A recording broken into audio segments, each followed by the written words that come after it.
Urinary retention, what is it? Well, it's a situation where your bladder is not releasing all the urine. So any urine that is retained sometimes can back up in the system. It can create congestion within the kidney and lead to a lot of complications. I'm going to cover the causes of urinary retention and also a really good solution. 1/3 of the adult population and 80% of females have some form of bladder issue. It could be the sensation of having to urinate, but not a lot of urine comes out. So how does this affect someone?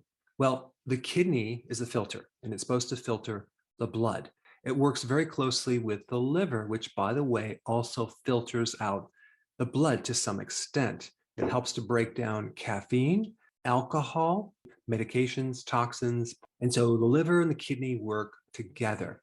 If you're not able to fully eliminate all your urine, that can lead to edema in your feet or in your lower legs. It can lead to a loss of protein in the urine, which you might identify as albumin. And so when you lose too much protein, then the protein in the blood goes down and then the tissues start backing up with fluid. Now, when you urinate and you smell a very strong odor in your urine, like this super pungent ammonia smell, that has to do with the incomplete breakdown of proteins. There's something called the urea cycle where your liver is breaking down protein. And as it breaks down to ammonia, it's supposed to then break down to urea, and it should be eliminated through the urine. But what happens if this whole biochemical pathway doesn't work, you're going to get a buildup of ammonia in your urine, and it can even back up into the blood. It can go to the brain, and it can lead to all sorts of additional symptoms like brain fog, even very extreme to the point where you lose consciousness. So smelling too much ammonia in the urine is not good. Now, if you're a diabetic, you may have sugar in the urine. And by the way, the number one cause of kidney damage is too much sugar or a diabetes situation. That's called diabetic nephropathy, not neuropathy, but nephropathy. Nephropathy means there's a problem with the kidney. Now, if you have a problem with the metabolism of protein, guess what? You're going to lose a muscle. The term for that is called sarcopenia. And it happens as someone gets older because you're just not able to get the protein into your muscles and your tissues. Other complications of this would be fatigue. You can experience itchiness. And like I said, brain fog. So before I get into what to do about this, let's just briefly talk about what causes it, okay? Diabetes does, because the high levels of sugar damage the capillaries of your kidneys. So the nephron, which is the little filter in your kidneys, basically it's a little bowl of capillaries, small blood vessels that help filter the blood. And high levels of sugar flowing through your blood damage those arteries. They create scar tissue, and they can create permanent damage. And on top of it, when someone is a diabetic, they're usually doing a lot of high carb meals, and that alone will cause a tremendous amount of retention of fluid. An average person on a high carb diet is carrying around, I would say, anywhere between 11 and 13 pounds of extra fluid. See, the goal is to get rid of this fluid, not to retain it. So we need to understand why the kidney would retain fluid. It could be you're diabetic, you're doing high carbs.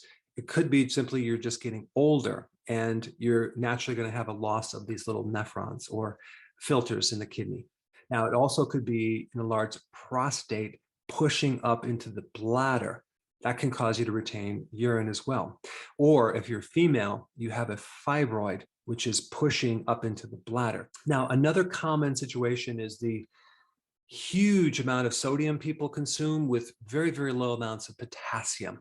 An average or standard American diet is heavy on the sodium, including monosodium glutamate, and very low in potassium, as in high potassium foods like vegetables. And the reason I know that is because the average person only consumes 1.5 cups of vegetables every single day. That's pretty low. And the definition of vegetables is very, very wide. It could be a potato, it could be corn, it could be that tomato V8 juice.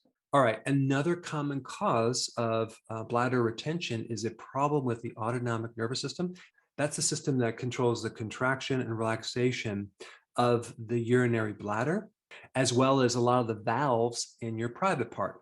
And so if you have a problem, let's say you have your sympathetic dominant and you don't have a strong parasympathetic, that alone can create a loss of capacity to hold urine, eliminate urine, control the valve, which also controls the release of urine. And on top of that, the more pregnancies a female has, the more things get stretched out of the normal form. Then you also have kidney stones and bladder stones. That can back up the urine in the kidneys and then the rest of the body as well. And lastly, medications. Antidepressants, other medications have a side effect of causing urinary retention. Okay, well, that's all very interesting. What do you do about it? Well, number one, probably a very important thing to do is to start cutting out your carbohydrates and sugar, because that is usually the thing that is destroying the kidney. So we want to stop the bleeding and stop the oxidation and damage to these little capillaries. Not to mention, you're going to find that you're going to dump a lot of water. You're probably going to dump between 11 and 13 pounds within the first week or two. So that'll take a lot of stress off the kidney. All right, number two, you do want to increase your fluids to help build up more volume, to add more pressure, to start cleaning out the kidneys and the associated pipes or tubules that are connected. So I would recommend drinking about 3 liters of fluid. That's 12 cups per day. It's not that hard.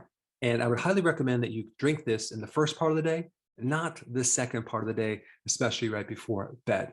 Now, the other thing that you can do is instead of taking a synthetic drug as a diuretic, and I'm not telling you to come off your medication, check with your doctor. I am saying there are alternatives. There are natural herbs that act as a diuretic, okay? One of them is dandelion greens. You can go to the grocery store and you can just buy those and put those into your salad, okay? It's a very potent diuretic. The other powerful diuretic that I recommend would be watercress. At the grocery store or health food store, they sell watercress. It's a type of leafy green that's actually a cruciferous vegetable, and it's probably one of the first vegetables ever consumed by humans. It's a potent diuretic.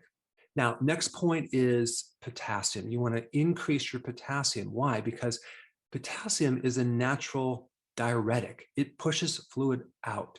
And so the way you do that is you consume more vegetables. And I'm talking about at least 7 cups per day. Now, it might seem like a lot, but you can just break it up through the meals. And it doesn't have to be just salad. It could be like celery, it could be asparagus, other leafy greens. Now, you can also enhance this with a good high quality electrolyte powder that has a lot of potassium. And yes, I do recommend my brand because it's high quality. I will put a link down in the description. Now, the phytonutrients in these salads also will protect you against whatever condition you have. Like if you have some type of chronic, I don't know, diabetes or arthritis or existing chronic kidney damage or inflammation, these phytonutrients are very, very powerful to lessen the complications from that issue. So they will greatly lessen the symptoms that you have, even if you never get rid of this condition.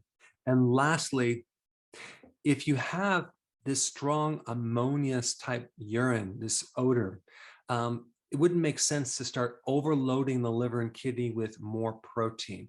I recommend doing a moderate amount of protein with each meal, not a high protein meal. So consume between 3 to 6 ounces of protein per meal, but don't go any higher than that. That way you won't overload your liver and your kidney, and you'll utilize the protein that you're consuming. Now, there's one more important video for you to watch on the kidney. I put it up right here. Check it out.